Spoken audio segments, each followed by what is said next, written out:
नमस्कार सबैजनालाई स्वागत छ मेरो च्यानलमा। आज मैले बालुसाहीको रेसिपी लिएर आएको छु। भिडियो हेरिदिनु होला। आशा छ भिडियो मन पर्यो भने लाइक कमेन्ट त गर्नु नै हुन्छ होला। साथसाथै मेरो च्यानललाई सब्स्क्राइब गर्नु भएको छैन भने प्लिज मेरो च्यानललाई सब्स्क्राइब पनि गरिदिनु होला। अब म यो बनाउन सुरु गर्छु। यसको लागि मैले 1 कप यो मैदा लिएको छु। यो हाम्रो मेजरिङ कपले 1 कप मैदा लिएको छु। यसमा चाहिँ यो हामीले घिउ 4 टेबल स्पुन घिउ राख्नुपर्छ। यसमा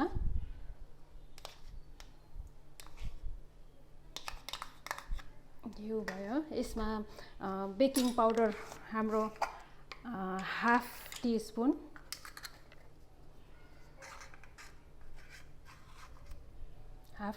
बेकिङ पाउडर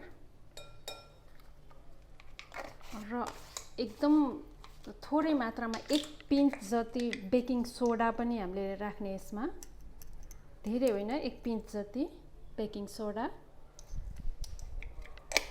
त्यसपछि यो अमिलो दही मैले 1 टेबल स्पुन यो अमिलो दही लिएको छु, यो पनि राखिदिने यसमा। अब यसलाई हामीले मिक्स गर्ने, यसलाई राम्रोसँग मिक्स गर्ने।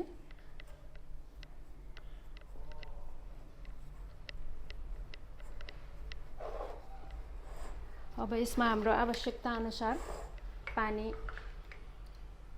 राखेर यसलाई एकदम गिलो होइन, यसलाई चाहिँ अलिक सारो नै, मतलब यसलाई बाइन्डिङ मात्रै गर्ने। यसलाई धेरै त्यो हामीले रोटी बनाउने पिठो जस्तो गरी मुस्नु पर्दैन।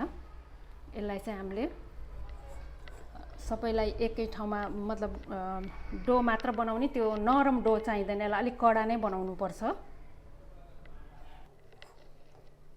यो हाम्रो सबै यसरी एकै ठाउँमा जम्मा गरेर मात्र राख्ने, यसलाई धेरै मुस्नु पर्दैन। यो एकछिन फुल्छ, 15-20 मिनट यसलाई चाहिँ हामीले छोपेर राखिदिने र त्यतिन्जेल हामीले चाहिँ नि यता चास्नी बनाउन सुरु गर्ने। यसमा चाहिँ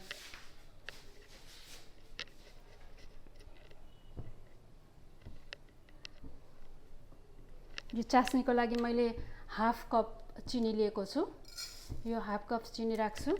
अनि हामीले जति चिनी लिन्छौँ त्यसको ठ्याक्क आधा पानी राख्ने। यसमा यो 1/4 कप मैले पानी राखिदिएँ। अब यसलाई हामीले धेरै गर्नु पर्दैन। यो चास्नी चिनी घोलिउन्जेल यसलाई एकैछिन पकाउने। हामीले त्यो जिलेबीको चास्नी जस्तै टाइपको यो चास्नी बनाउने। धेरै यसलाई एकदम धेरै पकाएर धेरै बाक्लो बनाउनु पर्दैन। यो चिनी पग्लिएपछि यो चास्नी रेडी हुन्छ। अब यो हाम्रो चिनी पनि राम्रोसँग पग्लिसकेको छ। यो चिनी पग्लेपछि चाहिँ यसलाई हामीले 5-7 मिनट मजाले पकाउने एकछिन। त्यसपछि यसमा हामीले अलिकति यो सुकमेलको पाउडर पनि राखिदिने र अलिकति फुड कलर पनि राखिदिनु होला।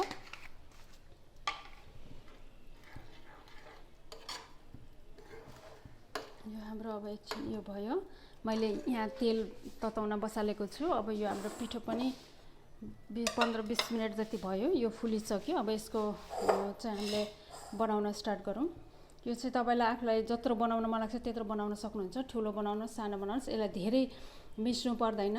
हल्का यसो गरेर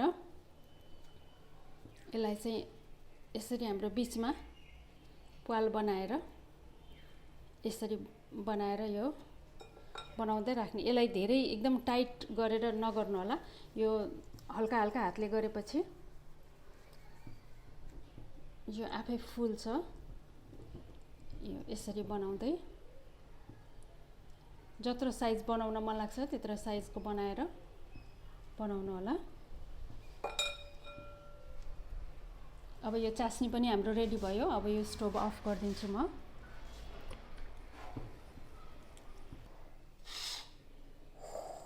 यो मैले तेल तताउन राखेको छु। यो तेल एकदम धेरै तातो हुनु हुँदैन, एकदम हल्का तातो। बिस्तारै यसमा चाहिँ अलिकति धैर्यता चाहिन्छ हाम्रो बनाउनलाई। अलिक धेरै टाइम लाग्छ यसलाई फ्राई गर्न। यो यस्तो यो हल्का तातिसक्यो, यो तातेर माथि निस्क्यो, यत्तिकै तातो चाहिन्छ। हाम्रो चुलो चाहिँ एकदमै स्लो राख्नु होला, एकदमै सानो राख्नु होला। यसमा चाहिँ अब हामीले यो बिस्तारै बिस्तारै सबै यसरी राखिदिँदै जाने। यसलाई अलिक टाइम लागेर पाक्छ, यसलाई चलाइराख्नु पनि हुँदैन। यसलाई राखिदिएपछि जति अट्छ त्यति यसलाई राखिदिएपछि यो भयो अब भनेपछि एकतिर ब्राउन भएपछि मात्र यसलाई फर्काउने। यसलाई चलाइराख्यो भने यो फुट्ने सम्भावना धेरै हुन्छ। त्यसो भएर यसलाई चाहिँ हल्का मधुरो आगोमा अहिले यति नै राख्छु म। यसलाई एकदमै स्लो आगोमा चाहिँ नि हामीले पकाउनु पर्छ। अब यो मैले राखिदिएको छु, यसलाई धेरै टाइम लाएर पाक्छ। बाँकीको म अब अरू फेरि बनाउँछु यो। अब यो हाम्रो ब्राउन भयो, बिस्तारै यो मधुरो आगोमा अब यसलाई बिस्तारै बिस्तारै हामी फर्काइदिउँ। यो आगो चाहिँ एकदमै फ्लेम चाहिँ स्लो नै राख्नुपर्छ यसलाई। हाई फ्लेम भयो भने चाहिँ यो बाहिरबाट ब्राउन देखिन्छ, भित्र चाहिँ काँचै हुने सम्भावना रहन्छ। त्यस हुनाले यसलाई चाहिँ फ्लेम चाहिँ जति सक्दो लो नै राखेर धेरै टाइम लाएर पकाउनु पर्छ। यो हाम्रो यो ब्राउन भयो एक साइडमा, मैले अर्को साइडमा फर्काइदिएँ। अब यो साइडमा पनि हामीले यसरी नै मधुरो आगोमा अलि निकै बेर लगाएर पकाउनु पर्छ। अब यो हाम्रो यो रेडी भयो, यो पाक्यो। अब यसलाई चाहिँ हामीले निकालिदिउँ। यो हाम्रो चास्नी पनि हल्का तातो चाहिन्छ, चिसो चास्नीमा हाल्नु हुँदैन। यसलाई हल्का तातो चास्नीमा यसलाई निकाल्दै चास्नीमा राखिदिने। यसलाई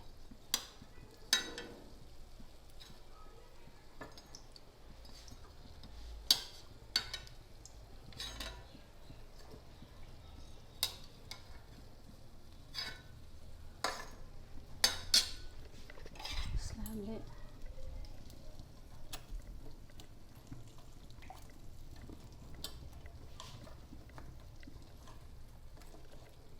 यो चास्नी मेरो हल्का तातो छ, चिसो चास्नीमा नराख्नु होला, हल्का तातोमा राख्नुपर्छ यसलाई।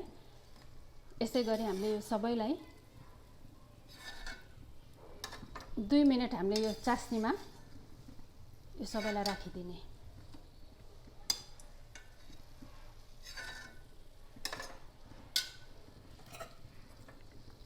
र यो बाँकी रहेको अर्को ब्याचको पनि मैले यो यसमा राखिदिन्छु।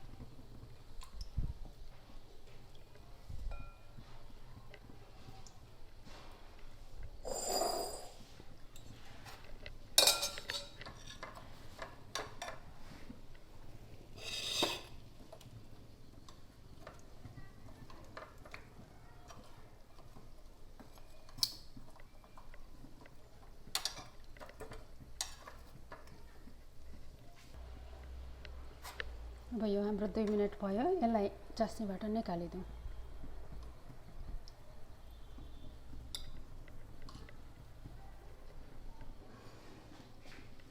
यो हाम्रो बालुशाही रेडी भयो। यसलाई चाहिँ हल्का यो बदाम, काटेको बदामले मैले गार्निस गरिदिएँ।